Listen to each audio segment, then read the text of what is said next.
Hello guys, in this video let's see how to install Multirom and how to use it. Basically what Multirom does is you can try different ROMs without wiping the data on your primary ROM which you are using as your daily driver. Isn't that great? And you can switch between the ROMs while booting into the phone. You can simply double tap on the ROM to boot into different ROM. If your device is supported officially, then you can boot into different ROM just by pressing on the ROM option through the application. But there are many more devices which are supported unofficially and on which Multirom cannot be installed through the app. I have made a separate video on the Moto E showing how to install Multirom on Moto E. You can try that method on your device which is supported unofficially. So in this video I am going to show you all the options in detail of Multirom. So this video might be very long. So let's get started with installation of the Multirom. So guys, now let's install all the necessary things which are required for the Multirom. For that, simply install Multirom Manager app from the Play Store. After that, simply open it up. After opening up, it will say that doesn't have Keksek hardboot patch. As I have Multirom pre-installed, that's why it's not saying that Multirom is not installed. But in your case, simply select Multirom version 30B, recovery and kernel. And if your primary ROM is based on CM11, CM11S or any AOSP based ROM which is of 4.4.4, then simply select this. If your ROM is based on CM12, then select this CM12. And now just simply hit install. Now this will download all the zip files which are necessary for flashing of Multirom Manager, and it will flash all the files. So guys, as you can see, the downloading of the CM12 zip, that's the kernel zip, is success, but while checking the file it's showing failed. But that's okay, because as of now, by the time you are watching this video, the kernel which is required for the official CM12 ROM is not updated in the Multirom Manager app, but it will be updated in 2 to 3 days. So after that it will show as success and you have to simply press over here, then it will flash everything by itself. But there are many times when you want to flash your favorite kernel, like if Franco kernel is your favorite kernel or AK kernel, but different build of AK kernel you want, you can simply download that kernel. For that, simply head over to reboot and select recovery mode and reboot to recovery mode. Now I'll show you how to install the kernel zip according to your wish. One of the most important things for flashing any kernel is that the kernel should support Keksek patch. And most of the kernels nowadays should support this. You can check the kernel thread on the XDA if the support is there or not. So guys, as you can see, we have successfully booted into the TWRP recovery. Now simply head over to install and now select the kernel zip which you want to install. For the 1+1, AK080 Skull CM12 zip is working perfectly fine. So simply select that zip file and just swipe to confirm flash.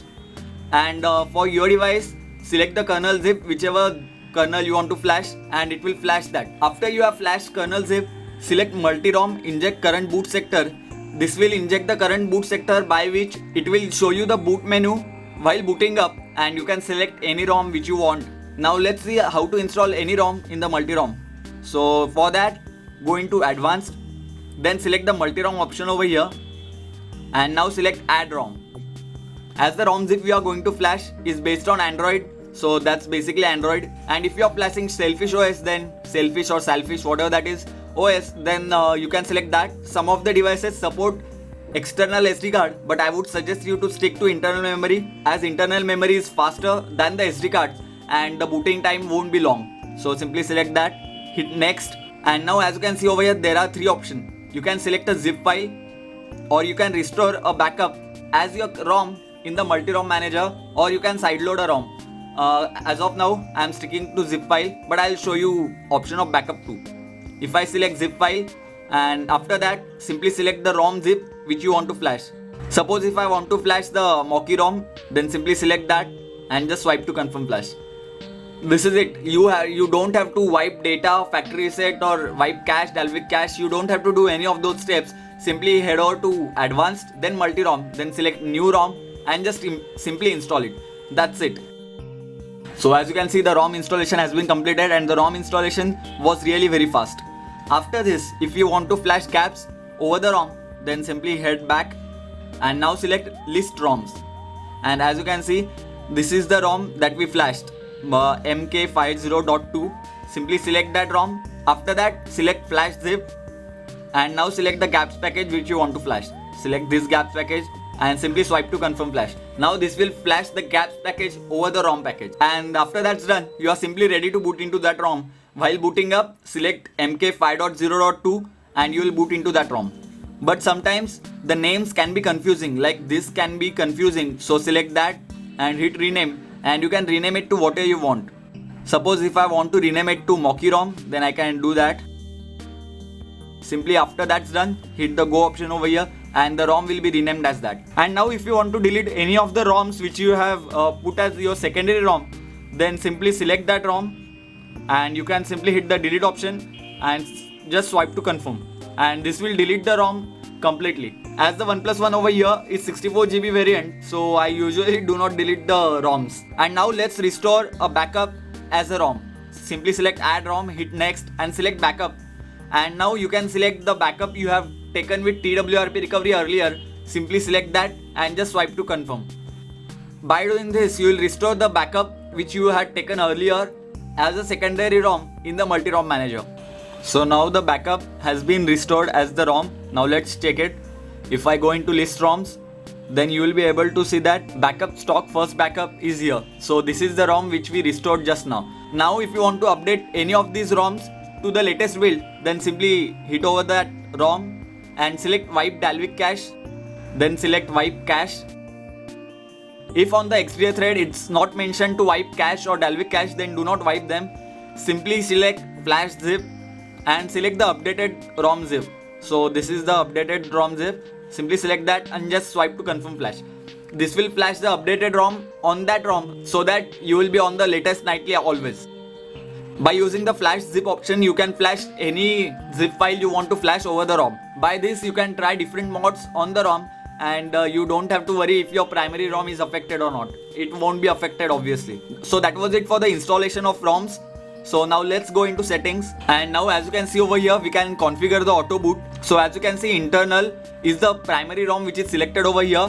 You can change if you want to change the ROM, like if I want the CM12 nightly to be my primary ROM, then I can simply select that and CM12 nightly will be my primary ROM now, and whenever I'll reboot the phone, it will boot into CM12. So that's a really good thing. You can change that from here only, and you can configure time delay which takes like 5 seconds is the time delay which is present as of now. If you want to increase that, you can increase that or decrease that. That's the time delay is the delay for which the option to choose the ROM stays over there. And you can select key press based. By this, if you reboot the phone and unless and until you hold the power down button or power up button, the boot menu won't be shown. It will automatically boot into internal ROM, or if you hold any of the volume button, then it will show you the boot menu. So that's really nice thing. I personally prefer time based.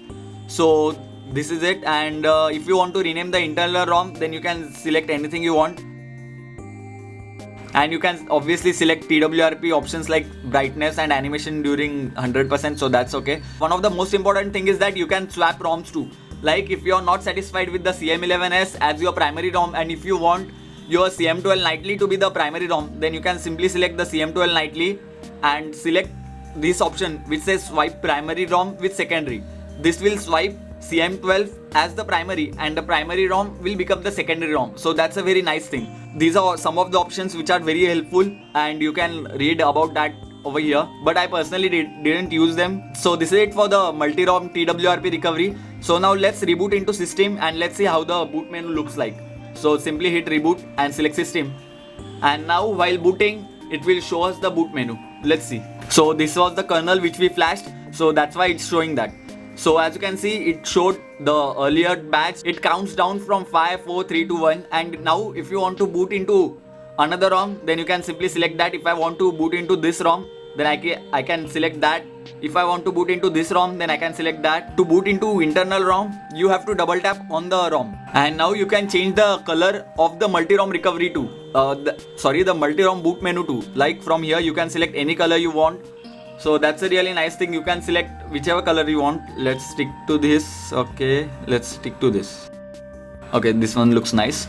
So you can select that, and from here you can boot into recovery mode or the bootloader mode as it's shown over here. And one of the important games which I prefer to play and I play a lot of times, press over here, then you can play this game. So this is a game which I play a lot. I tried to win this game but I couldn't. So okay, let's get back to the topic. To get back from the game, simply hit the power button and you will get back to this. And let's boot into another ROM. Let's boot into CM12 unofficial. Then simply double tap on that and you will get the booting CM12 unofficial tag over there. The animations on the boot menu are really nice. I personally really love it, and huge thanks to developers. I'll give the link of the 1+1 Multirom thread in the description below. Don't forget to hit the thanks button for the developers, because this is such an awesome feature that developer has developed for us. So as you can see, we have successfully booted into the CM12 unofficial, and these are some of the notifications. Okay, so let's swipe up and let's go into Multirom Manager app, which is present in the CM12 unofficial. That was the secondary ROM. It's present over there too. But as of now, Ubuntu Touch is not there for 1+1. So it clearly says that unfortunately Ubuntu Touch does not support this device. But if your device supports Ubuntu Touch, then by pressing over here, you can simply install it. That's very easy process. I tried that on the Nexus 7 2012 tablet, and that was pretty easy. And now let's see some of the options which are present in this app too. So if we slide from here, then you can manage ROMs. Like from here also you can rename the ROM, or if you want to boot into another ROM, like if you want to boot into stock CM11S, then head over that and simply select boot. After that we'll boot into that ROM. If you want to delete any of these backups, like if I want to delete this backup, I don't want backup stock first backup, then simply select that, delete and erase. This will erase the ROM, so you don't have to go into recovery once again and delete the ROM. So this is very handy app, and don't forget to give 5 stars for this app too on the Play Store, because it's such a really nice app. I'll just show you. If I want to boot into this ROM, then simply select that and hit boot. Now we'll boot into that ROM.